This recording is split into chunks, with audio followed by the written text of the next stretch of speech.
وقل رب زدني علما. يهده الله فلا مضل له ومن يضلل فلا هادي له واشهد ان لا اله الا الله وحده لا شريك له واشهد ان نبينا محمدا عبد الله ورسوله. اما بعد فان اصدق الحديث كتاب الله وخير الهدي هدي محمد صلى الله عليه وسلم وشر الامور محدثاتها وكل محدثه بدعه وكل بدعه ضلاله وكل ضلاله في النار. Avant de rentrer dans le nouveau chapitre, Inch'Allah, Kitab al-Zaka, je voulais rectifier une erreur que j'ai dit la semaine dernière concernant les questions-réponses. Enfin, j'ai répondu assez hâtivement et au final, j'ai dit exactement le contraire de ce que je voulais dire. Donc, il faut que je rectifie. Awalan astaghfirullah wa atubu ilayhi. Quelle que soit mon excuse ou quelle que soit la raison pour laquelle j'ai dit cette erreur, je ne suis pas excusable. Ala kulli hal. Et je vais rectifier ici ce que j'ai dit, qui était totalement faux la semaine dernière, afin que les choses, Inch'Allah, soient claires et que, Inch'Allah, vous soyez aussi OP et vous soyez sur une clairvoyance concernant ces sujets-là. Concernant, la question a été posée ainsi, est-ce que les femmes peuvent prier la prière sur le mort? Ça, c'est un. Deuxième chose, est-ce qu'elles peuvent suivre le cortège funéraire? Donc, la semaine dernière, j'ai dit, à l'al-hajala, c'est-à-dire de manière assez précipitée, qu'elles pouvaient suivre le cortège, seulement elles ne pouvaient pas prier sur le mort. C'est exactement le contraire. Elles peuvent prier sur le mort, par contre, pour suivre le cortège, on verra que c'est sujet à divergence. Le fait qu'elles peuvent prier sur le mort, ceci est corroboré par le hadith que l'auteur du livre, Cheikh Abdurrahman bin Sa'd, a cité dans son livre, من شهد الجنازة حتى يصلى عليها فله قيراط ومن شهدها حتى تدفن فله قيراطان. Celui qui assiste à une janaza jusqu'à ce que l'on prie sur cette personne, alors il aura une qirat, c'est-à-dire une montagne grande et énorme de hasanat. Et celui qui assiste jusqu'à ce qu'il soit enterré, alors celui-là aura deux qirats. Ce hadith, il est arabe, dans le sens il est général, il concerne les hommes et les femmes, sans distinction. Il nous faudrait un dalil pour dire qu'il y a une différenciation à faire entre les hommes et les femmes. Donc ce hadith, il est général. Aussi, pour dire que Aïcha radiallahu anha a prié sur Sa'd ibn Abi Waqqas. Et bien sûr, personne ne l'a repris par rapport à ceci. Donc, la prière sur le mort pour les femmes est légiférée, à la condition, bien sûr, qu'elle respecte les règles qui s'imposent et qu'elle soit derrière les hommes. Concernant maintenant le fait qu'elles suivent le cortège funéraire, ceci est sujet à divergence entre l'interdiction formelle et entre, on va dire, al-karaha. Al-karaha, c'est le fait que ça soit seulement réprouvable. Les savants s'appuient sur le hadith rapporté par l'imam al-Bukhari sur le numéro 1278, le hadith de Atiyya, qui a dit Nuhina an ittiba' al-janaiz wa lam yu'zam alayna. Dans ce hadith-là, cette parole-là, plutôt de Atiyya, a causé la polémique, a provoqué la polémique chez les savants, puisqu'elle dit on nous a interdit de suivre la janaza. On nous a interdit de suivre la janaza. Puis elle dit juste après, c'est-à-dire, mais ceci n'a pas été de manière formelle. Alors, la divergence tient sur la compréhension de cette parole. Nuhina an ittiba' al-janaiz, la première partie, nous avons été ordonnés de ne pas suivre, nous avons été interdits, ou on nous a interdit de suivre al-janaza, le cortège funéraire. On comprend ici que cette interdiction provient du prophète sallallahu alayhi wa sallam. Donc ça, c'est une première chose. Sur la base de ceci, les savants disent, ou certains savants disent qu'il est formellement interdit à la femme de suivre le cortège funéraire, et ils disent que et ceci ne nous a pas été confirmé, ceci n'est que la parole de Atiyya, et c'est une compréhension personnelle qui ne vient pas remettre en cause l'interdiction formelle du prophète sallallahu alayhi wa sallam. Ça, c'est une manière de comprendre le hadith. Et ceux qui comprennent ce hadith comme ça, ils disent que l'interdiction, elle est formelle car le prophète, sallallahu alayhi wa sallam, a prééminence sur l'avis de Atiyah. Le deuxième avis, c'est le fait de dire que effectivement, le prophète, sallallahu alayhi wa sallam, a interdit aux femmes de suivre le cortège funéraire, mais il ne l'a pas fait de manière péremptoire, c'est-à-dire de manière formelle. Donc, ils disent que le statut juridique descend de l'interdiction vers el-karaha, c'est-à-dire la réprobation, seulement. Ala kulli hal, beaucoup de savants contemporains interdisent complètement aux femmes de suivre le cortège funéraire, parmi eux Cheikh Ibn Baz, Cheikh Al-Uthaymin et d'autres. Et Inch'Allah, pour sortir de la polémique, il est préférable pour les femmes, Inch'Allah, de ne pas le faire. Il y a une troisième problématique que je voulais citer, je voulais vous citer. J'avais répondu la semaine dernière aussi, mais sans rentrer dans les détails. C'est est-il permis aux femmes de visiter les tombes? Alors, on a plusieurs hadiths. Le premier, c'est un hadith authentique où le prophète a dit sallallahu alayhi wa sallam la'ana Allahu zawwaratil qubur wal muttakhidina 'alayha masajida wa suruj. Le prophète a dit sallallahu alayhi wa sallam, Allah a maudit celles qui visitent fréquemment les tombes ainsi que ceux qui construisent des lieux de prière sur les mosquées wa suruj et qui utilisent ce qu'on appelle des lampes ou des lumières afin de faire des veillées, on va dire. Tout cela se maudit. Ce hadith-là, il est authentique. Il ne fait aucune polémique et il est relativement clair de sens. Seulement, on a une version rapportée par l'imam Ahmed qui, elle, est, après étude minutieuse, est faible. Que dit cette version? La'anallahu za'iratil qubur. Allah a maudit toutes celles qui visitent les tombes. Alors, quelle est la différence entre les deux versions? La première version, le prophète dit Allah a maudit celles qui visitent fréquemment les tombes, zawarat, c'est ce qu'on appelle en arabe siratul mubalagha, zawarat, et on a dans la version qui est faible za'irat, ism fa'il, c'est-à-dire que celles qui visitent les tombes ne serait-ce qu'une seule fois. Donc, dans le premier hadith, le prophète a interdit celles qui visitent fréquemment les tombes, et dans le deuxième hadith, le prophète a interdit celles qui visitent les tombes de manière générale, ne serait-ce qu'une seule fois. Vous voyez que si cette deuxième version est authentique, alors l'interdiction serait globale. Or, cette deuxième version de Za'irat il-Qubur, c'est-à-dire celle qui visite les tombes de manière générale, cette version-là est faible. Donc, on ne peut pas s'en tenir, s'appuyer sur elle pour en tirer un statut juridique. Al-Qawl al-Sahih, concernant ce sujet, c'est qu'il est permis aux femmes de visiter les tombes à la condition qu'elles respectent plusieurs choses.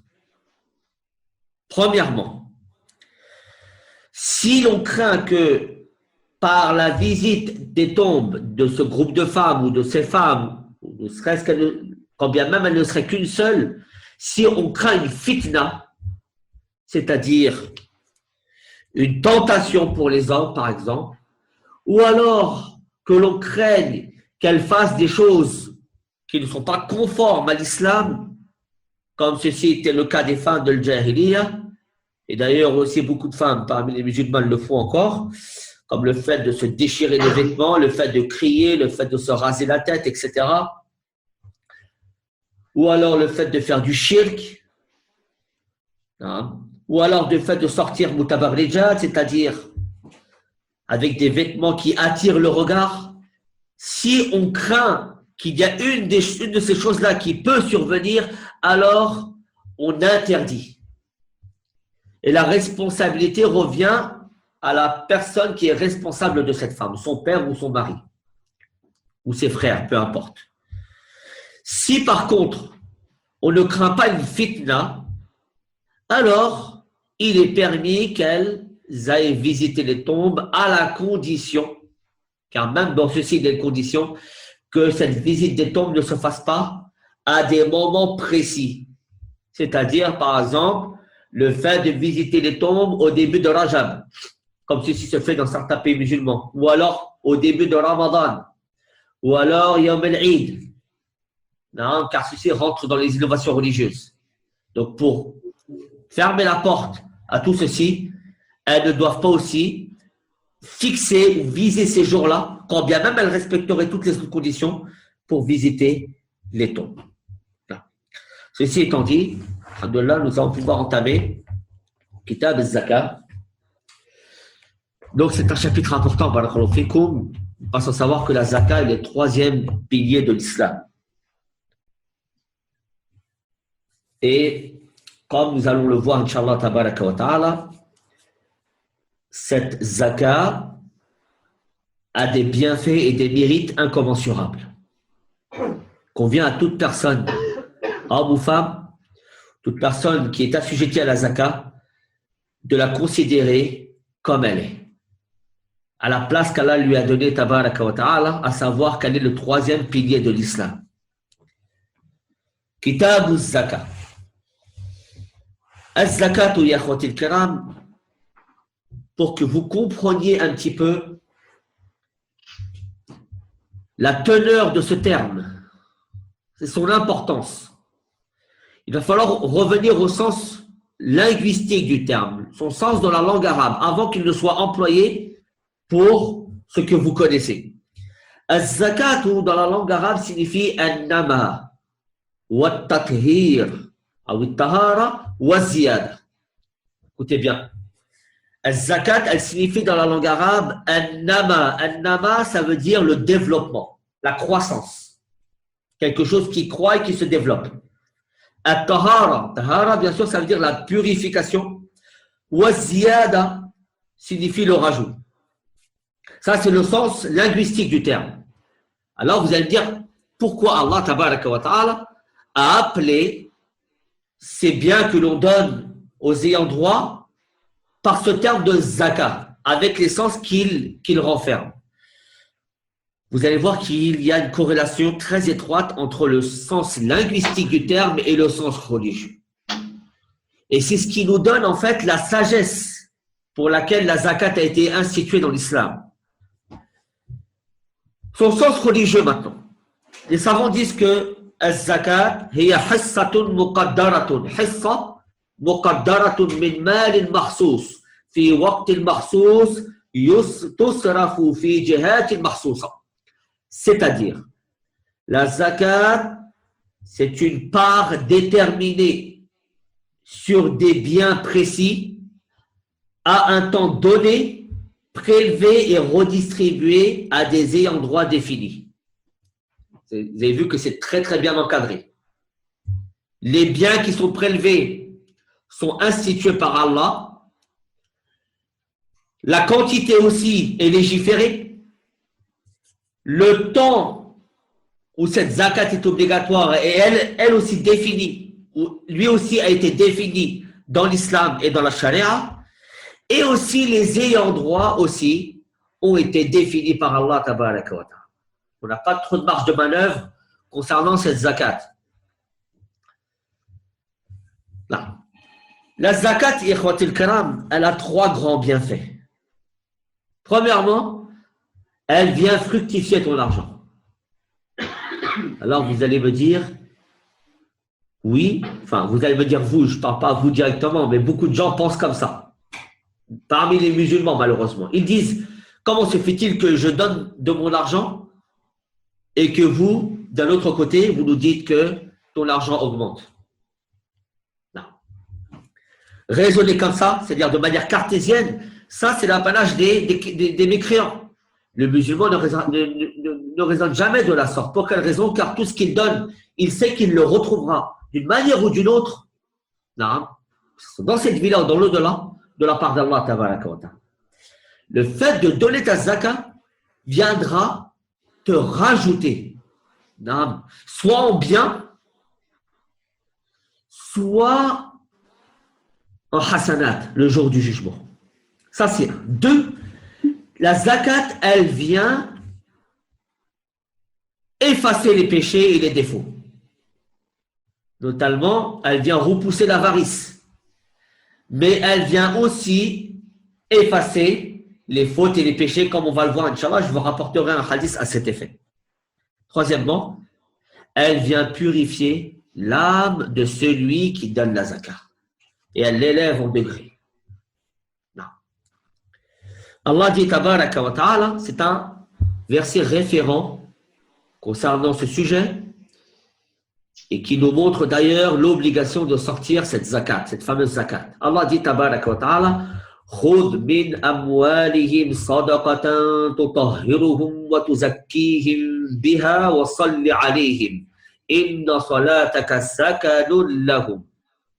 Allah dit tabaraka wa ta'ala, et prélève de leurs biens une aumône par lesquelles tu les purifieras wa tuzakkihim biha, et tu les béniras, et prie sur eux car ta prière est source de quiétude. Donc ici, il y a plusieurs choses dans ce verset. Donc, premièrement, prélève de leurs biens. Donc c'est un ordre qu'Allah tabaraka wa ta'ala impose au prophète afin qu'il prélève du bien des gens cette aumône par laquelle ils vont se purifier et ils vont atteindre ou gagner la bénédiction d'Allah tabaraka wa ta'ala. Wa salli alayhim, et prie sur eux, c'est-à-dire invoque pour eux. Ici, la prière a le sens linguistique, et invoque pour eux car tes invocations sont une source de quiétude. Entre parenthèses, d'après ce verset coranique, il est tout à fait légiféré de donner sa zakat en plein jour, devant tout le monde.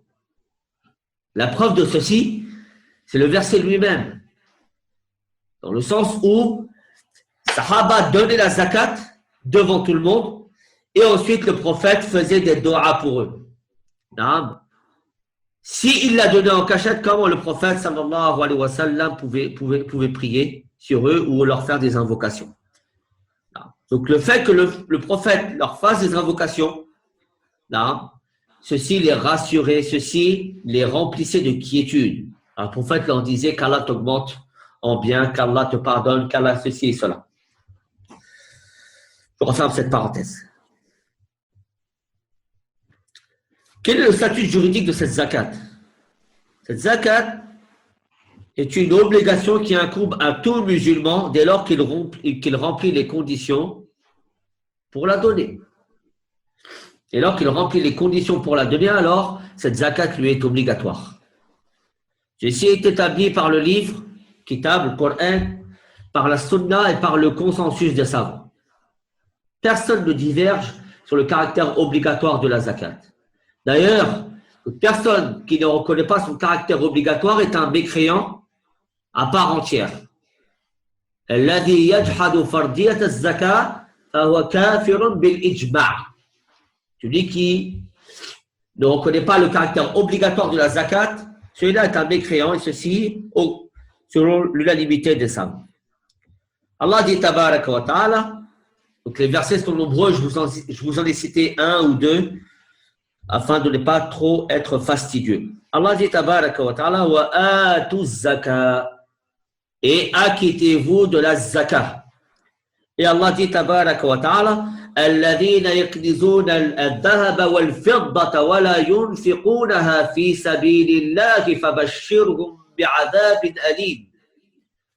Ceux qui thésaurisent l'or et l'argent et ne le dépensent pas dans la voie d'Allah, alors annonce-leur un châtiment douloureux. Qu'est-ce que signifie thésauriser l'or et l'argent? C'est en fait le garder jusqu'à ce qu'il prenne de la valeur. Le garder et ne pas donner son droit aux ayants droit. C'est-à-dire ne pas sortir la zakat sur cet argent. Cela aura un châtiment douloureux. Dans la Sunna, bien sûr, nous avons le hadith de Abdullah ibn Amr sur les 5 piliers de l'islam que vous connaissez tous. Et le prophète a cité le 3e pilier, et il a cité et l'acquittement de la zakat. Aussi, Il y a le hadith de Abdullah ibn Abbas lorsque le prophète sallallahu alayhi wa sallam a envoyé Mu'adh au Yémen. Il lui a dit plusieurs choses. Il lui a dit celle-ci. إذا هم أطاعوك لذلك فأعلمهم أن الله افترض عليهم صدقة تؤخذ من أغنيائهم وترد إلى فقرائهم واتقوا مكارم الأموال. Donc, le prophète a dit sallallahu alayhi wa sallam, si ils acceptent ceci, c'est-à-dire la shahada ou à la prière, donc le premier et le deuxième pays d'islam, s'ils acceptent ceci, alors informe-les qu'Allah leur a prescrit une aumône qui est prélevée des riches et redistribuée aux pauvres. Et prends garde de prendre le meilleur de ce qu'ils possèdent. Comme on le verra, Inch'Allah. Dans la zakat, on ne prend pas le meilleur de ce que possèdent les gens, on prend quelque chose de, on va dire, de médiocre. Ni trop, ni trop, je ne trouve pas le terme en français, ni trop abîmé ou ni trop défaillant, et en même temps, ni trop, onéreux. On prend quelque chose de médian, Inch'Allah, quels que soient les biens, comme on verra.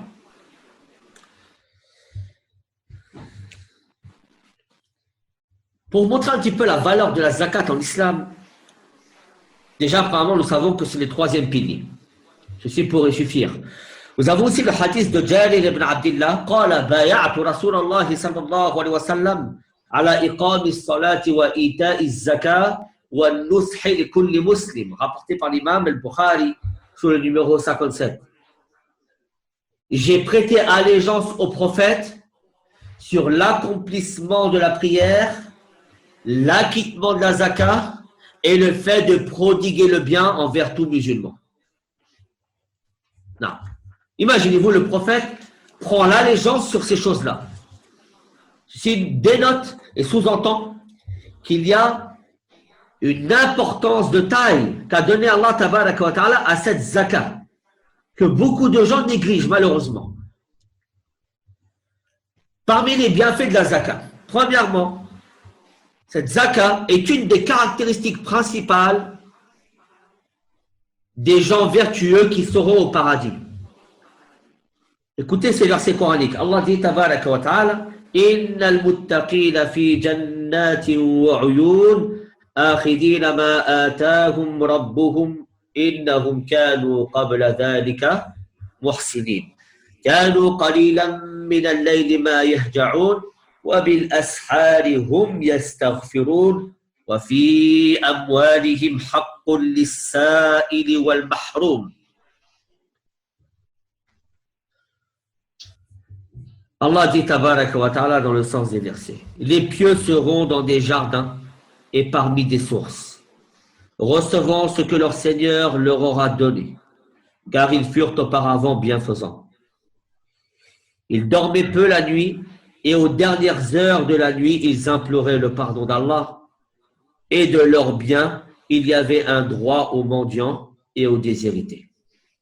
Et de leurs biens, il y avait un droit aux mendiants et aux déshérités. Autrement dit, ces gens-là étaient connus pour donner la zakat à leurs ayants droit. De même, celui qui donne la zakat est concerné par le verset suivant. وَالْمُؤْمِنُونَ وَالْمُؤْمِنَاتُ بَعْضُهُمْ أَوْلِيَاءُ بَعْضٍ. Et là, je viens directement à la fin du verset. Ou plutôt, يَأْمُرُونَ بِالْمَعْرُوفِ وَيَنْهَاهُمْ عَنِ الْمُنْكَرِ وَيُقِيمُونَ الصَّلَاةَ وَيُؤْتُونَ الزَّكَاةَ. Et à la fin du verset, Allah dit tabaraka wa ta'ala, أُولَٰئِكَ سَيَرْحَمُهُمُ اللَّهُ. C'est-à-dire, les croyants et les croyantes sont alliés les uns les autres. Donc Allah dit, ils ordonnent le convenable, interdisent le blâmable, accomplissent la prière, s'acquittent de la zakat et d'autres choses. Et à la fin, Allah dit tabaraka wa ta'ala, ceux-là, ce sont ceux qui recevront la miséricorde d'Allah.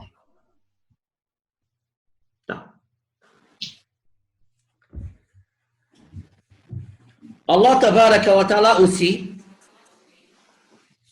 fructifie les aumônes. Et la plus grande d'entre elles, la zakat. Il la fructifie, tabaraka wa ta'ala. On regarde du verset coranique suivant. Yamhullahu riba wa yurbi sadaqat. Allah tabaraka wa ta'ala annihile l'intérêt usuraire et fructifie les aumônes. C'est ce que je vous expliquais tout à l'heure. Qu'est-ce que signifie fructifier les aumônes? Ceci signifie tout simplement que plus tu donnes, plus Allah te donne. C'est aussi simple que ça. C'est une équation universelle. Plus tu donnes et plus tu recevras de la part d'Allah et tu recevras même plus que ce que tu as donné.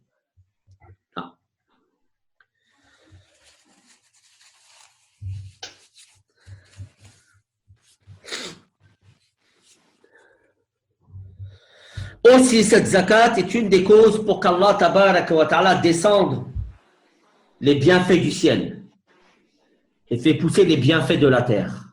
Écoutez ça aussi. Vous allez voir que même avec la nature dans laquelle on vit, il y a une interaction étroite avec nos agissements vis-à-vis de notre Seigneur et vis-à-vis des lois religieuses.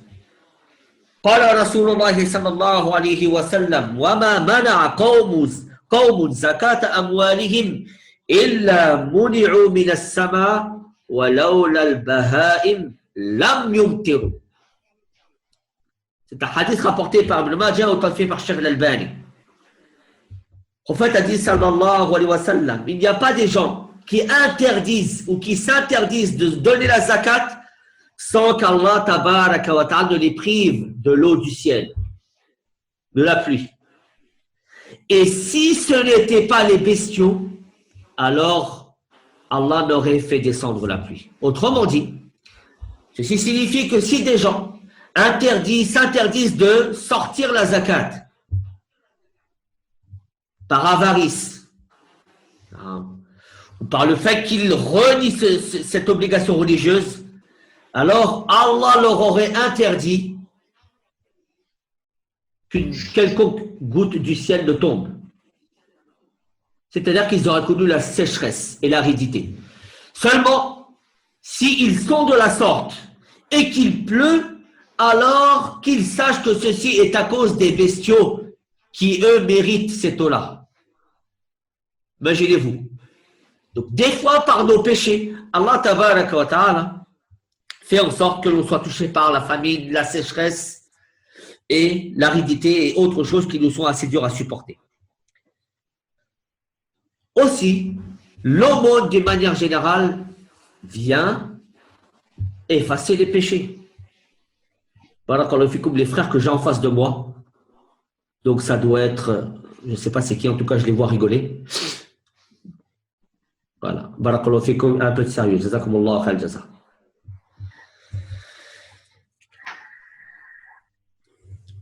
Mu'adh ibn Jabal, radiallahu tabaraka wa ta'ala anhu, a rapporté ce hadith du prophète sallallahu alayhi wa sallam où il y avait de nombreuses exhortations. Parmi les exhortations qu'a donné le prophète, il y avait celle-ci وَالصَّدَقَةُ تُطْفِئُ الْخَطِيئَةَ كَمَا يَطْفَئُ الْمَاءُ النَّارَ. L'aumône vient éteindre les péchés et les erreurs comme l'eau éteint le feu. Non. Donc le musulman a besoin de ceci, barakallahu fikoum, a besoin que ses péchés soient effacés car il pêche tous les jours. Et ce qui vient contribuer justement à effacer et à annihiler ses péchés, c'est les aumônes. Et parmi elles, bien sûr, la zakat. Enfin, la zakat ou l'aumône d'une manière générale est une preuve de la véracité de la foi de la personne qui l'a fait. Et là, je reviens au verset coranique, barakallahu fikoum, et la justesse du Coran et des termes employés. Allah dit tabaraka wa ta'ala khudh min amwalihim sadaqatan wa lam yaqul khudh min amwalihim zakatan. Allah n'a pas dit prends de leurs biens une zakat, mais il a dit prends de leurs biens une sadaqa. Pourquoi avoir employé ce terme alors qu'ici le verset parle de la zakat? Car la sadaqa il vient du verbe sadaqa yasduqu, qui veut dire être véridique. Être véridique, être loyal.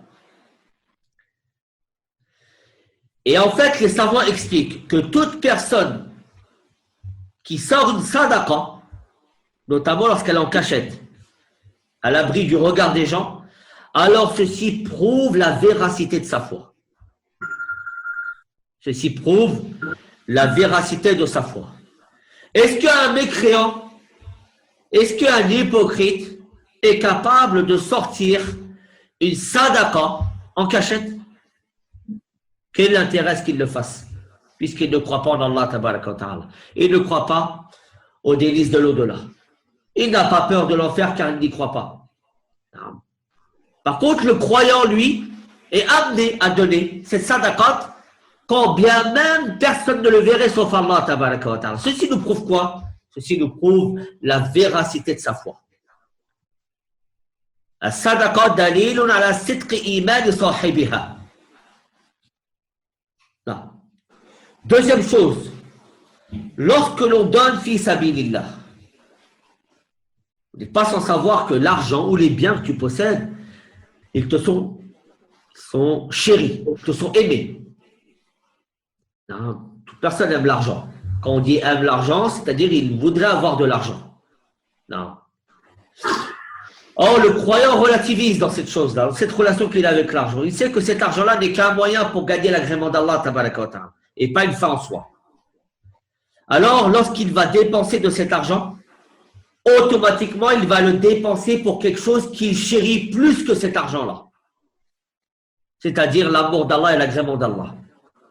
Donc, il ne trouve aucun mal à le dépenser. Jazakumullah khal jaza. Voilà pourquoi on l'appelle en arabe al-mutasaddiq. Celui qui dépense de son aumône, ou de ses biens, on l'appelle al-mutasaddiq. Li'annahu sadiqun ma'Allah. Car il est sincère envers Allah tabaraka wa ta'ala. Voilà quelques bienfaits de la sadaqa en général et de la zakat en tout particulièrement.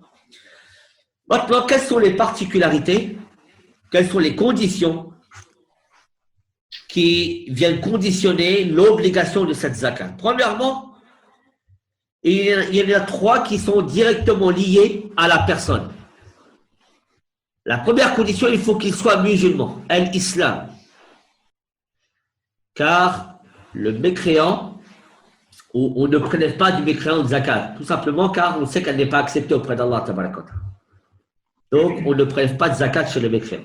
C'est le musulman qui est concerné par cette obligation religieuse, quand bien même le mécréant sera jugé sur le fait qu'il ne l'a pas donné Yawm al-Qiyamah. Sera châtié à cause de ceci. Mais dans cette vie d'ici-bas, ceci ne lui est pas demandé, comme on ne lui demande pas de faire la prière. Un mécréant, la première chose qu'on lui demande, c'est de rentrer en islam, d'attester de l'unicité d'Allah tabaraka wa ta'ala, et de reconnaître le message du prophète sallallahu alayhi wa sallam et sa prophétie. Il faut qu'il soit musulman. Allah dit tabaraka wa ta'ala وَمَا مَنَعَ أَن تُقْبَلَ مِنْهُمْ نَفَقَاتُهُمْ إِلَّا أَنَّهُمْ كَفَرُوا بِاللَّهِ وَرَسُولِهِ. Et qu'est-ce qui a empêché que leur aumône soit acceptée si ce n'est le fait qu'ils ont renié Allah et son messager? Donc, leur aumône n'est pas accepté. Quand bien même ils dépenseraient des montagnes d'or et d'argent, cette aumône ne sera pas acceptée, cette zakat ne sera pas acceptée car ils n'ont pas rempli déjà le premier pilier de l'islam. Deuxième chose, deuxième condition, al-hurriya. Al-hurriya, c'est le fait d'avoir un statut d'homme libre. Ceci vient s'opposer à l'état d'esclave ou statut d'esclave. Il faut être libre. En général, nous, dans notre société, au XXIe siècle, on n'est plus trop concerné par ces notions d'homme libre ou d'homme esclave. Mais à l'époque, ça existait. Et quand bien même ça existerait un jour, alors il faut savoir que l'esclave n'est pas assujetti à la zakat. Ce n'est que l'homme libre. Tout simplement car l'esclave ne possède rien. Tout ce qu'il possède appartient à son maître. Non. Le prophète a dit sallallahu alayhi wa sallam man ba'a 'abdan lahu mal famaluhu lilladhi ba'ahu illa an yashtarita al-mubta'. Rapporté par l'imam al-Bukhari. celui qui vend un esclave qui possède des biens, alors ces biens appartiennent à celui qui l'a vendu. Ceci nous montre que l'esclave ne possède pratiquement rien. Lui-même est une possession de son maître. Donc celui-là n'est pas concerné par l'obligation de la zakat. Par contre, celui qui est concerné, c'est l'homme libre. Tout homme libre. Ça, c'est la deuxième condition. Troisième condition, l'enfant. Celui qui n'a pas encore atteint la puberté. Est-il obligé de payer la zakat ou non? C'est un sujet à divergence, mais la majorité des savants considèrent qu'il lui est obligatoire de donner cette zakat. Pour quelle raison? Barakallahu fikum. On pourrait faire aussi le parallèle avec la prière. Est-ce qu'un enfant qui n'a pas atteint la puberté est obligé de prier? Non. Il n'est pas responsable devant Allah. Tout simplement parce que la prière est une obligation d'ordre individuel. N'est-ce pas? Alors la zakat rentre en jeu beaucoup de choses. Il y a les ayants droit à la zakat. C'est une adoration d'ordre financier avec des ayants droit. C'est comme si la personne a une dette envers ses pauvres. Donc, sur cet état de fait, même celui qui n'a pas atteint l'âge de la puberté, dès lors qu'il remplit les conditions qu'on va voir par la suite, celui-là, il est obligé de donner cet argent car c'est une dette qu'il doit. Vous avez compris? On fait intervenir dans cette adoration des éléments extérieurs qui n'existent pas pour la prière. Ça, c'est l'avis de la majorité des savants. C'est-à-dire que c'est une obligation même pour celui qui n'a pas atteint l'âge de la puberté. Maintenant, les conditions concernant l'argent, afin qu'il soit imposable. L'argent lui-même ou les biens. Quand on parle d'argent, ou quand je parlerai de biens, il faut savoir que ce n'est pas forcément de l'or ou de l'argent, des euros ou des dollars. Ça peut être autre chose, ça, comme on le verra. Première condition, il faut que cet argent-là soit dans les 4 biens imposables cités dans le Coran et la Sunna. Ce n'est pas tout type de bien qui est imposable. Il y a 4 grandes catégories que nous allons voir en détail, Inch'Allah. Donc, la première condition, il faut que cet argent soit imposable. 2, il faut qu'il ait atteint ce qu'on appelle un nisab. Un nisab, c'est un taux qui, en fait, délimite en fait l'imposition ou non de la personne. Autrement dit, si la personne atteint ce taux minimal, il est imposable. S'il ne l'a pas atteint, il n'est pas imposable. Ce taux-là aussi a été défini par le livre d'Allah, la sunna du prophète, sallallahu alayhi wa sallam, comme on le verra. Troisième condition qui est très importante, barakallahu fikum, il y a ce qu'on appelle istiqrar al-milk. C'est-à-dire, il faut que les biens que je possède soient d'une possession entière, possession absolue. C'est-à-dire que je les possède de plein droit. Istiqrar al-mulk. Et pas une possession temporaire. Je vais m'expliquer. Vous n'êtes pas sans savoir que, par exemple, je ne sais pas si vous le savez, à la Koudihal, une femme qui vient de se marier reçoit la dot de son mari. Avant qu'il y ait consommation du mariage, ce mari-là la divorce. Ce mari-là la divorce. Il n'y a pas eu consommation de mariage. Alors, dans ce cas-là, la moitié de la dot revient au mari. La moitié de la dot revient au mari. Là. Donc, cette dot-là que possède cette femme, entre le moment où elle s'est mariée et jusqu'au moment où elle va consommer son mariage, toute cette période-là, elle possède cette dot, mais ce n'est pas une possession absolue. C'est une possession temporaire. Autrement dit, ce qu'elle possède comme argent, comme bien durant cette période, ce bien-là n'est pas imposable. Car elle ne le possède pas vraiment. La preuve, c'est que si le mari la divorce, alors elle doit redonner 50% des biens qu'elle a touchés.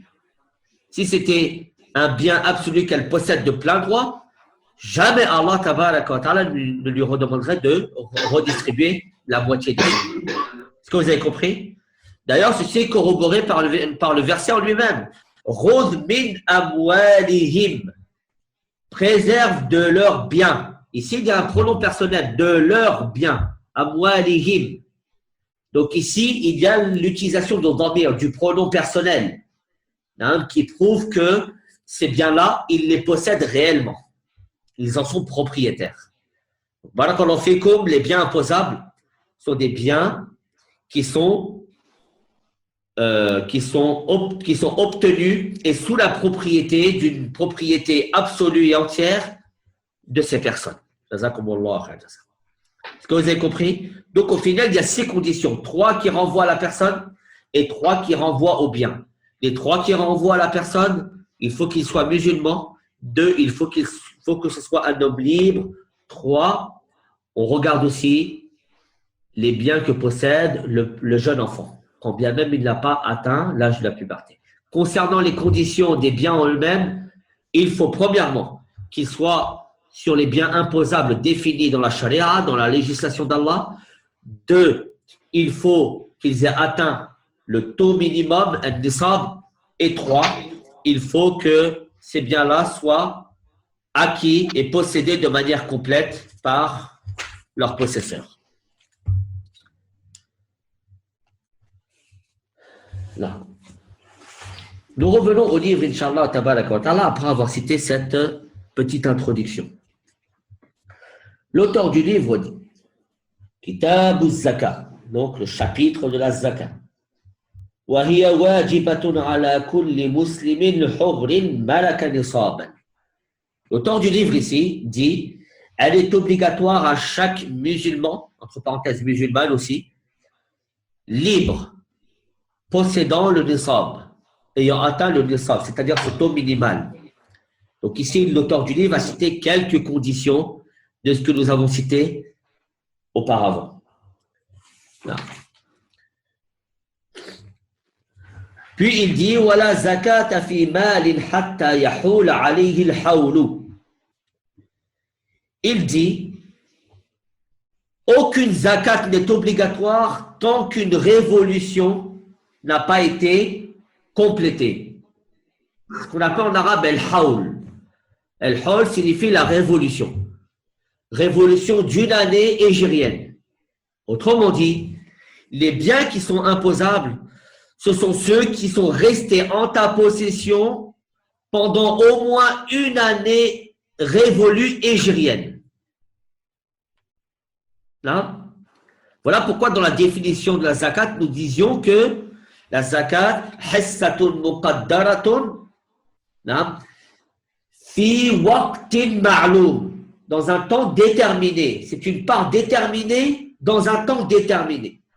Cette zakat, quand est-ce qu'elle doit être sortie? Dès lors que les biens sont restés en ta possession pendant une année révolue, c'est-à-dire complète, hégirienne. Pas une année solaire, attention, une année hégirienne. C'est ce que dit ici l'auteur du livre. Mais il dit, sauf al-kharija min al-ard, sauf ce qui sort de la terre. Wa ma kana tabi'an lil asli, et ce qui découle de la source. Je vais m'expliquer sur tout ça. Kanama in-nisab wa ribh at-tijarati fa inna hawlahuma hawlu aslihima. Comme le fait de biens qui ont fructifié, non, ou de bénéfices suite à un commerce, alors dans ce cas-là, la révolution sera sur la base de la première. Je vais expliquer tout ceci, Inch'Allah. Ici, l'auteur du livre a parlé de la notion de l'hawl. Al-hawl, barakallahu fikum, c'est le fait que le temps s'est écoulé pendant une année complète. On appelle ça une révolution, en fait. Une révolution. Cette révolution, est demandée pour 3 types de biens imposables. Qui sont, premièrement, l'or et l'argent et ce qui est annexé à l'or et l'argent, comme les euros, comme les dollars, comme les devises, d'une manière générale. Dans ce cas-là, on attendra 1 an révolu avant de sortir la zakat. Ça, c'est un. Deuxième type de bien imposable qui est aussi conditionné par ce haoul. Ce sont ceux qui possèdent des bestiaux, des bêtes de cheptel. Je vous envoie en détail à quoi cela renvoie. Alors, la zakat est prélevée sur ces bêtes de cheptel après 1 an révolu. Troisième type de bien imposable qui est aussi conditionné par cette révolution, ce sont les biens qui découlent d'un commerce. Et il y a le 4e type de bien imposable qui, lui, n'est pas assujetti par cette révolution. Et c'est d'ailleurs pour ça que l'auteur du livre dit « sauf ce qui sort de la terre ». En fait, ce sont les biens issus des récoltes. Non. Que ce soit des récoltes fruitières ou des récoltes agraires. Dans ce cas-là, on considérera le moment de la récolte. Ça peut être 6 mois, ça peut être 4 mois, ça peut être 8 mois. À la kulli hal, on ne prendra pas en compte la révolution d'une année. Car, pour ceux qui connaissent un petit peu l'agriculture, il se peut qu'on laboure un champ, au bout de 6 mois, on peut récolter. Hein? Donc, à ce moment-là, on demandera à celui qui a récolté son champ au bout de 6 mois de sortir la zakat sur ses récoltes à ce moment-là. On le verra, Inch'Allah, tabarak wa ta'ala, en détail. Non. Allah dit, tabarak wa ta'ala, concernant les récoltes et les biens, وَآتُوا حَقَّهُ يَوْمَ حَصَادِهِ وَلَا تُسْرِفُوا. Et donnez leurs droits le jour de la récolte. Et ne gaspillez pas. Et n'outrepassez pas. Donnez son droit. Le droit de quoi? Le droit de ses récoltes, justement. Tu as semé du blé, alors tu te dois de payer une zakat sur ce blé que tu vas récolter. Quand est-ce? Le jour où tu récolteras. Tu as semé de l'orge, tu as fait pousser, je ne sais pas moi, des vignes pour récolter du raisin, pas pour en faire du vin, attention, non, mais pour en faire par exemple du raisin ou des raisins secs. Tu as des palmeraies, non, tu as des figuiers. Donc au moment de la récolte, il va falloir que tu calcules ce que tu as récolté et sortir la zakat en question. Donc ici, il n'y a pas de notion de haoul, de révolution d'une année. Ceci n'est pas considéré dans ce cas-là. Par contre, dans les 3 autres types de biens imposables, il est demandé de sortir cette zakat après 1 an révolu. Jazakumullah khairal jaza, se basant bien sûr sur une année hégérienne, pas sur une année solaire. Car l'année hégérienne comporte moins de jours. Donc, si on baserait une révolution sur l'année solaire, on sortirait la zakat après son temps, ce qui constitue un péché. Donc, faites attention à ceci. Le deuxième point qu'a cité l'auteur ici, وَمَا كَانَ تَابِعًا لِلْأَصْلِ كَنَمَاءِ النِّصَابِ وَرِحِ كَذَا وَكَذَا. Ici, il parle d'une problématique qui nous concerne ou sûrement qui vous est déjà arrivée.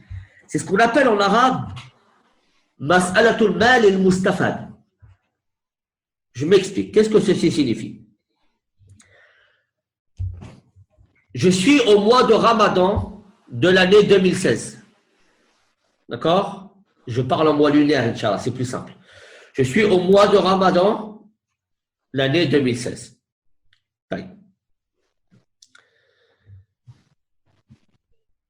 Je regarde ce que j'ai, par exemple, sur mon compte en banque ou ce que je possède dans mon coffre, en dessous le lit, derrière l'armoire, et je vois que ce que je possède est au-dessus du nisab, c'est-à-dire le taux à partir duquel je suis imposable. Je possède plus que le nisab. Donc, concrètement, qu'est-ce que je vais faire ici? Je vais prendre cette date comme une date référence, ma date de départ.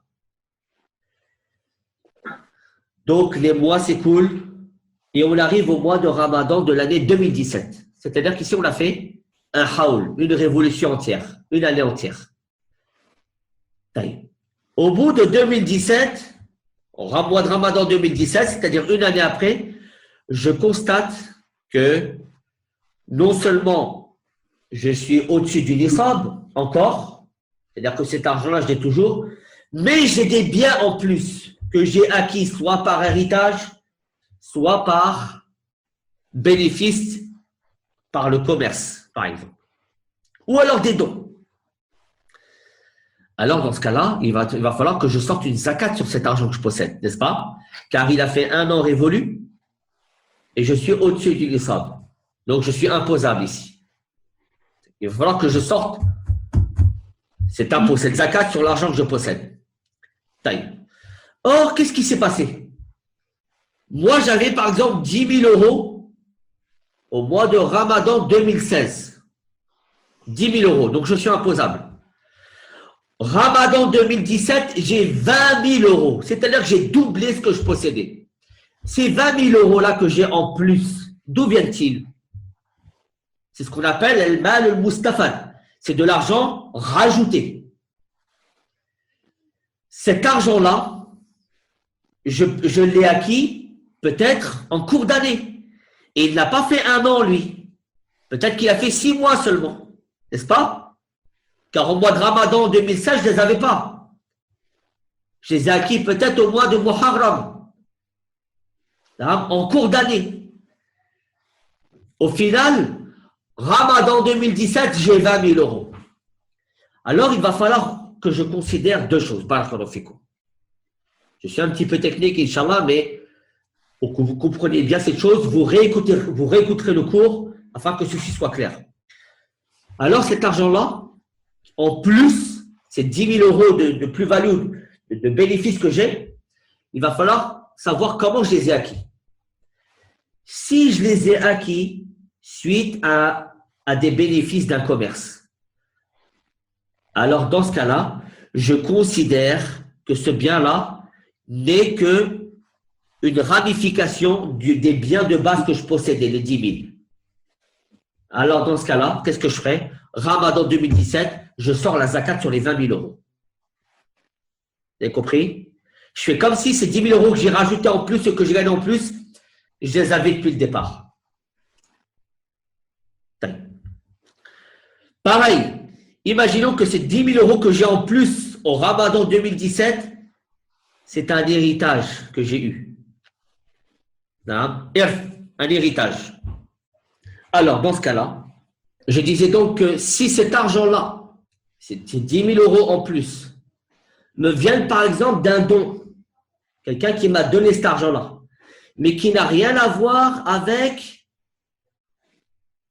de l'argent que j'ai fait fructifier par moi-même ou que j'ai hérité de plein droit. C'est de l'argent extérieur, on va dire. Dans ce cas-là, cet argent-là, je ne le prends pas en compte dans le calcul de la zakat au Ramadan 2017. Vous avez compris? Celui-là, je considérerais, pour calculer la zakat sur cet argent, de définir pour lui une date référence et de le sortir un an après. Donc, il faut considérer ici, voilà, pour le fait comme lorsqu'une année est révolue et si de l'argent a été rajouté, est-ce que cet argent, c'est de l'argent qui a été fructifié par un commerce ou alors de l'argent que je possède de plein droit suite à un héritage? Dans ce cas-là, je le joins à l'argent de départ et je sors le tout au mois de Ramadan 2017, c'est-à-dire je sortirai 2,5% de 20 000 euros, non pas de 10 000. Par contre, si c'est de l'argent qui vient de l'extérieur, comme un don, par exemple, une sadaqa, alors dans ce cas-là, cet argent-là, en plus, je ne sortirai pas la zakat au Ramadan 2017, mais je sortirai la zakat un an après que je les ai touchés. J'espère que je me suis bien fait comprendre, Inch'Allah. Ça, c'est ce qu'on appelle al-mal al-mustafad. Voilà pourquoi Cheikh Saadi ici dit وَمَا كَانَ تَابِعًا لِلْأَصْلِ, ce qui en fait découle de la base, c'est-à-dire de l'argent rajouté, mais qui en fait découle de la base. Alors dans ce cas-là, qu'est-ce qu'il dit? Il dit par exemple كَنَمَا النِّصَابِ وَرِبْحِ التِّجَارَةِ. Donc il dit par exemple comme le fait que tu as rajouté dans ton capital pour le commerce, ou alors que tu as fait des bénéfices, alors leur révolution à ces biens-là est la révolution de la première. C'est-à-dire que la date référence, c'est la première, Ramadan 2016. Vous avez compris? Quand bien même cet argent en plus n'a pas fait un an.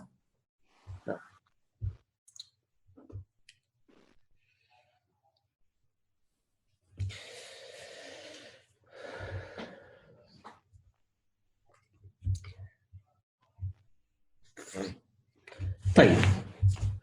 Ceci étant dit, l'auteur du livre dit Wala tajibu az-zakatu illa fi arba'ati anwa'. La zakat est obligatoire que sur 4 types de biens. Donc ici, on rentre dans les biens imposables. As-sa'imati min bahimatil an'am.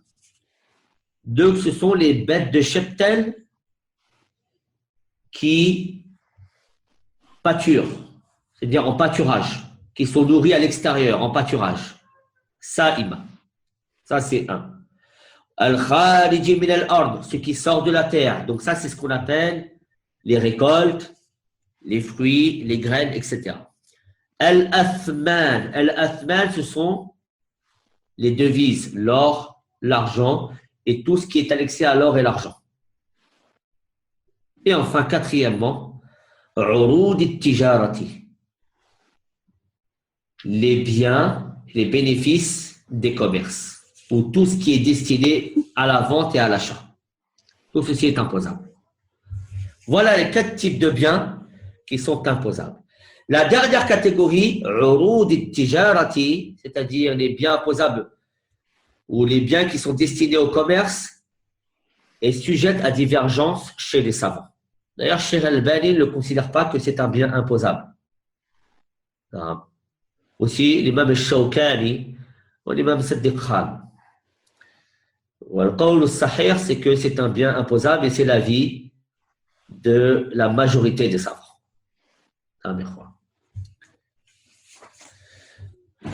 On va commencer, Inch'Allah, par quoi a commencé l'auteur du livre, c'est-à-dire les bêtes de cheptel. Alors, vous allez me dire, on n'est pas trop concerné. Peut-être certains d'entre vous possèdent des bêtes, des vaches, des moutons, des chameaux. C'est possible. Voilà, quand bien même vous n'êtes pas directement concerné par ceci, il est bien d'avoir des notions de base, avoir une idée de ce qui est demandé pour ces gens-là, Inch'Allah.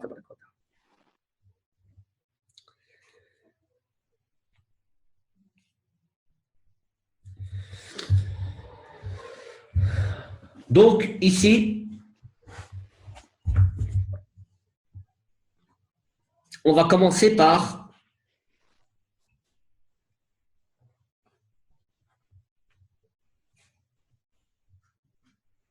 les bêtes de cheptel, puisque l'auteur du livre a dit As-sa'imati min bahimatil an'am.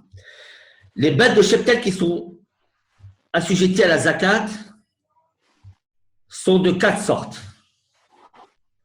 Les camélidés, c'est la famille des chameaux, dromadaires, les camélidés, al-ibil. Deuxièmement, al-baqar, les bovins. Troisièmement, al-da'nu. Al-da'nu, ce sont les ovins, moutons, agneaux, brebis, etc. Et enfin, la quatrième, les caprins. Chèvres, boucs, béliers, etc. Voilà les 4 types de bêtes, 4 grandes familles qui sont assujetties à la zakat. Autrement dit, il n'y a pas de zakat sur les chevaux, il n'y a pas de zakat sur les lapins, il n'y a pas de zakat sur les poules, par exemple. Il n'y a pas de zakat dessus. Sauf s'ils sont destinés à la vente, mais ça correspond à la 4e catégorie. Donc, dans le mawashi, les sont les bêtes de cheptel. Elles sont de 4 sortes. Non. Parmi ces 4 sortes, dans ces 4 sortes-là, on peut aussi les classifier en 4 catégories. Il y a celles qui sont sa'ima. Et sa'ima, c'est celles qui pâturent à l'extérieur, qui pâturent dans des champs. Sur celles-ci, il y a une zakat à payer. Non? Par exemple, le matin, elles partent, pâturage, elles reviennent le soir. Ou alors, elles partent pendant 3 à 4 mois, ensuite elle redescend. C'est-à-dire qu'il y a une zakat dessus. Que ce soit des camélidés, que ce soit des ovins, des caprins, des bovins, peu importe. Ensuite, il y a ce qu'on appelle al-ma'loufa. Al-ma'loufa, c'est celles qui sont nourries en étable. Sont nourries en étable. Alors, du foin, par exemple. Celle-là, il n'y a pas de zakat dessus. Hein? Déjà, on fait une différence entre al-sa'ima ou al-ma'loufa. Celles qui sont nourries et, confinées en étable, celle-là, il n'y a pas de zakat sur elle. Troisièmement, al-amila. Al-amila, c'est celles qui sont utilisées. Utilisées, par exemple, pour les voyages ou pour porter des choses lourdes. Celle-là, selon l'avis de la majorité des savants, il n'y a pas de zakat dessus. Il n'y a que le Malikiya qui disent qu'il y a une zakat dessus. Par exemple, j'ai des chameaux, mais ces chameaux-là sont destinés aux caravanes, à porter des charges lourdes. Ou alors, ils sont destinés au transport de personnes. Dans ce cas-là, je ne paye pas de zakat dessus. Et enfin, il y a les bêtes qui sont destinées au commerce. Bien sûr, celles-là, il y a une zakat dessus, mais elles ne sont pas sur les mêmes critères que les bêtes de cheptel qui pâturent à l'extérieur. Celles-là, elles auront les critères de celles qui sont destinées au commerce. On verra, c'est la 4e catégorie. Hein, quel est le taux maintenant pour les bêtes de cheptel? Je vais essayer de ne pas trop être fastidieux et long, Inch'Allah, tabaraka wa ta'ala, mais je veux en même temps que vous arriviez à comprendre la logique des choses.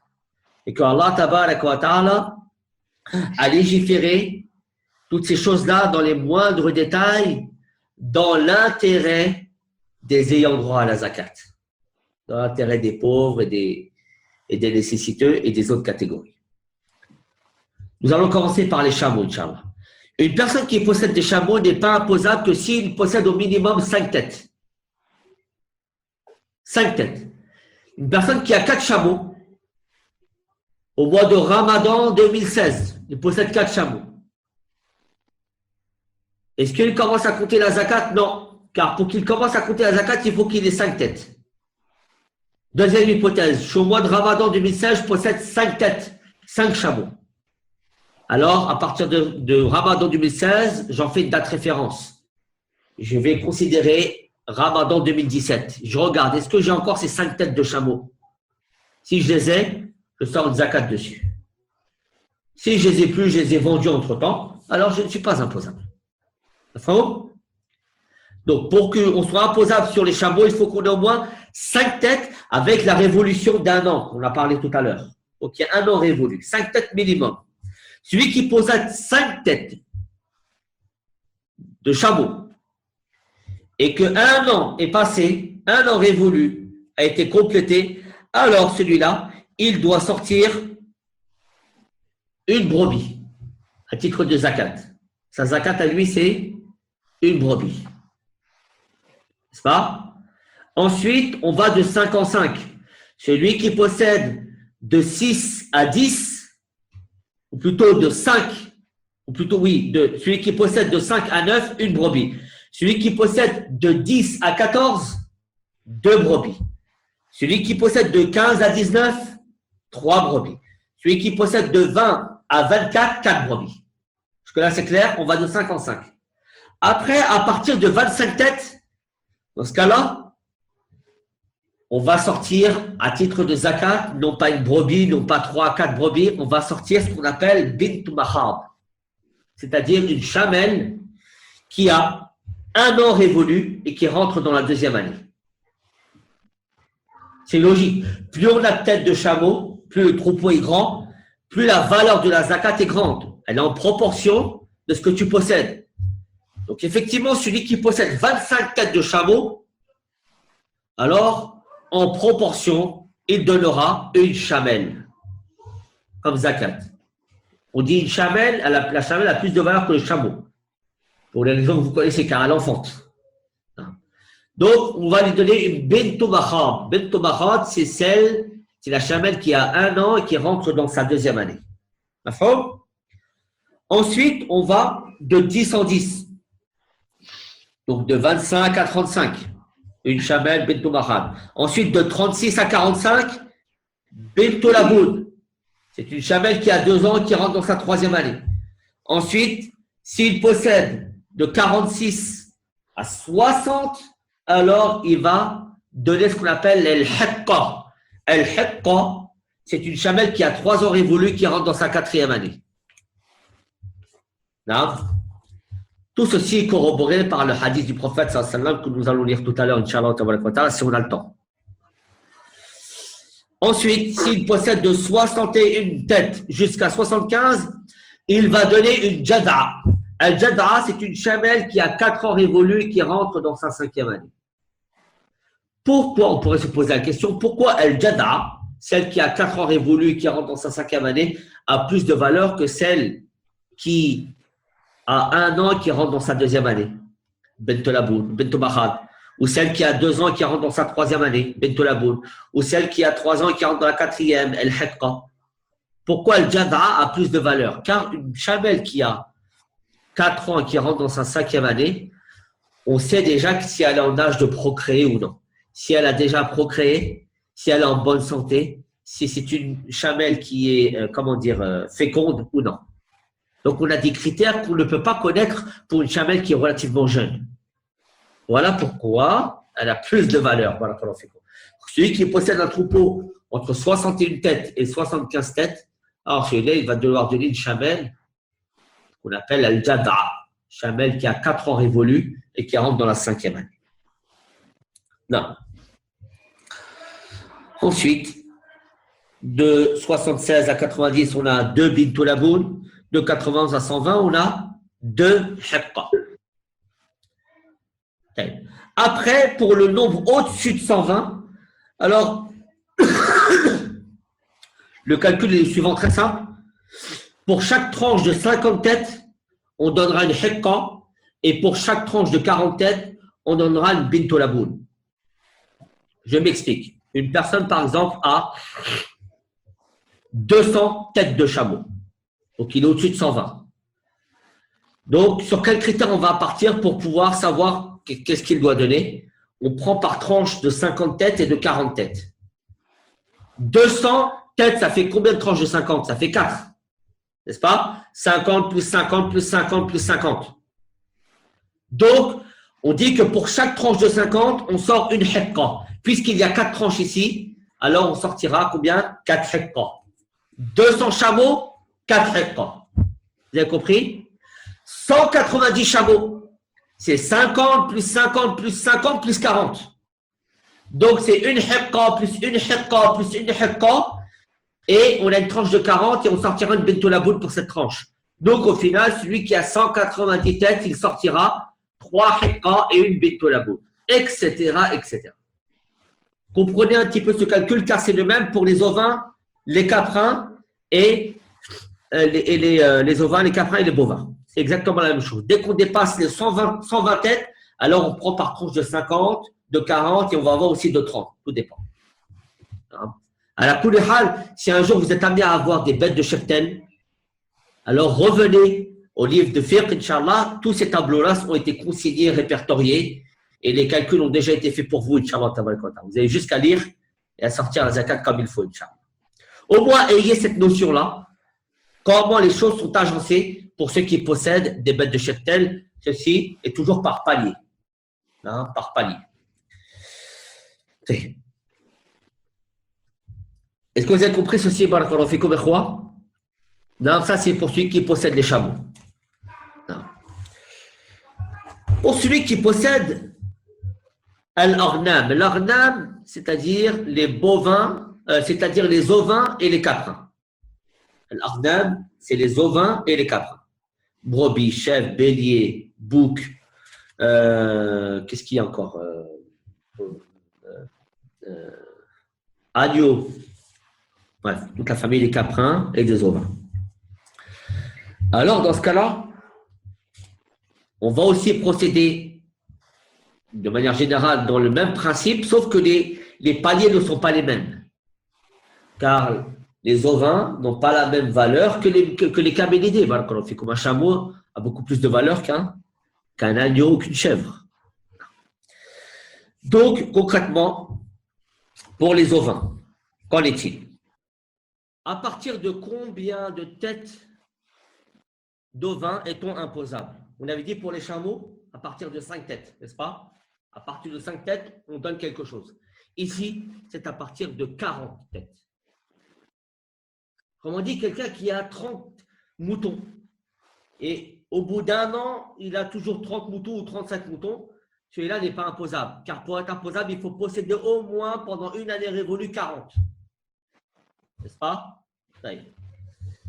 Dès lors qu'on a dépassé 40, ou dès lors qu'on a 40, jusqu'à 120, dans ce cas-là, on sort comme zakat une brebis. Ensuite, de 121 à 200, 2 brebis. Ensuite, de 201 à 300, 3 brebis. Ensuite, de 301 à 400, 4 brebis, etc., etc., etc. On va de 100 en 100 à chaque fois. Non, mais quoi? Non.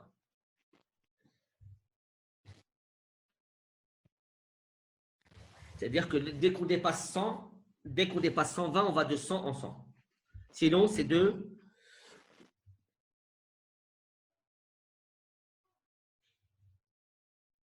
Non, 40 à 120, là, 90. De 40 à 120, 60, 80. Là, 80. Ça, c'était concernant les, comment dire, les ansiba, c'est-à-dire les taux à partir duquel celui qui possède des ovins est imposable. Là. Il nous reste à voir les bovins. Les bovins, la personne est imposable sur les bovins à partir de 30 têtes, pas avant, sur une année révolue. Donc de 1 à 29, il ne paye rien, il n'a pas de zakat à payer. De 30 à 39, là, il va devoir sortir ce qu'on appelle at-tabi'a ou at-tabi'a. Qu'est-ce que tabi'a ou at-tabi'a? C'est un veau qui a 1 an révolu. Hein? Celui qui possède par exemple 35 têtes de vaches ou de taureaux ou de bœufs sur 1 an, il sortira un veau d'1 an révolu. De 40 à 59, une moussenna, c'est-à-dire une vache qui a 2 ans révolus. De 60 à 69, 2 tabi'at, c'est-à-dire 2 veaux d'1 an révolu. De 70 à 79, un tabir et une moussenna, etc., etc. Donc, je vais vous citer tout le tableau, Inch'Allah, mais en tout cas, le principe est celui-là. Le principe est celui-là.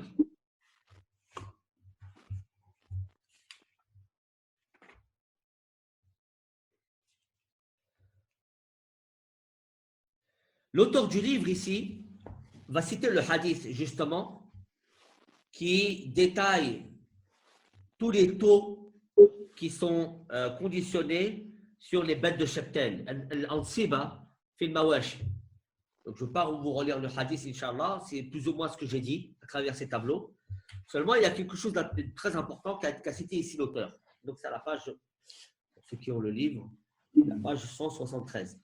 163, il dit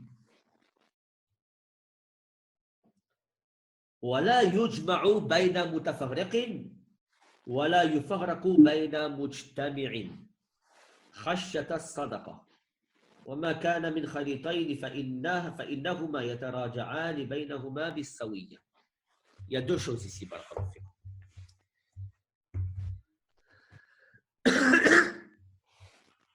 Il dit لا يجمع بين متفرق ولا يفرق بين مجتمع. Je m'explique. Vous savez que, par exemple, quand quelqu'un il possède plein de bêtes comme ça, bêtes de bétail ou de cheptel, lorsque vient le moment de la zakat, on a ce qu'on appelle al-jubat. Al-jubat, dans un État islamique, ce sont ceux qui sont mandatés par le gouvernement, le wali ou le gouverneur, pour récolter la zakat. On appelle ça un percepteur, si vous voulez. Donc, ils viennent dans les champs et ils disent, voilà, je vais compter combien tu as de bêtes. Donc, il compte, il fait le décompte. Mais justement, il peut même ramener une équipe avec lui. Après décompte, il dit, voilà, là, tu es imposable sur ça, tu me dois ça, là, tu es imposable, là, tu n'es pas imposable, etc. Or, il peut y avoir ce qu'on appelle des manigances, et hiyal. Je m'explique. L'auteur du livre dit ici, la yujma'u bayna mutafarriqin. La yujma'u bayna mutafarriqin. Imaginons qu'il y a 3 personnes qui ont chacun un troupeau. Ils ont chacun un troupeau de moutons de 40 têtes. Donc, Mohamed a un troupeau de 40 têtes. Mahmoud a un troupeau de 40 têtes.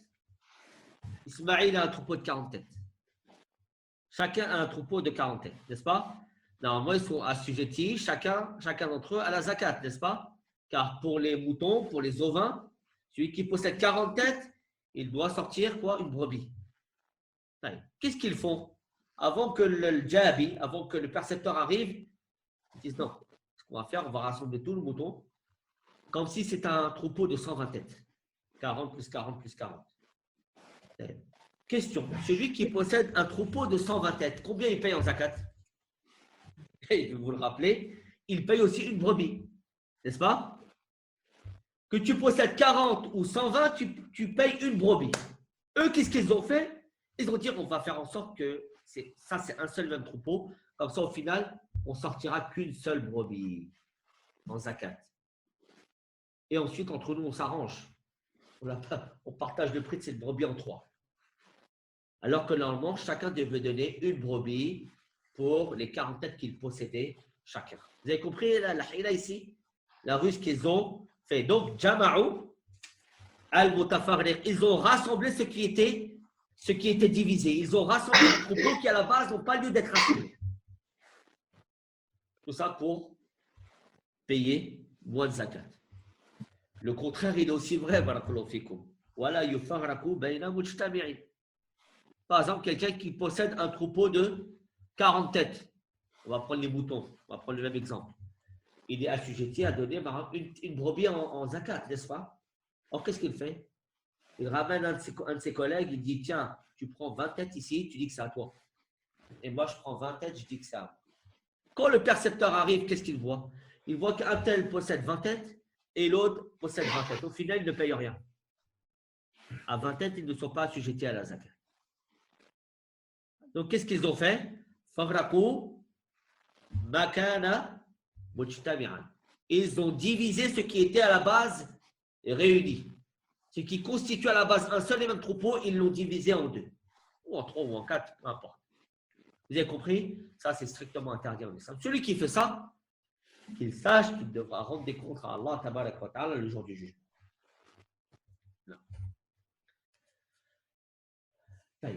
On a parlé de beaucoup de choses aujourd'hui, Inch'Allah tabarak wa ta'ala.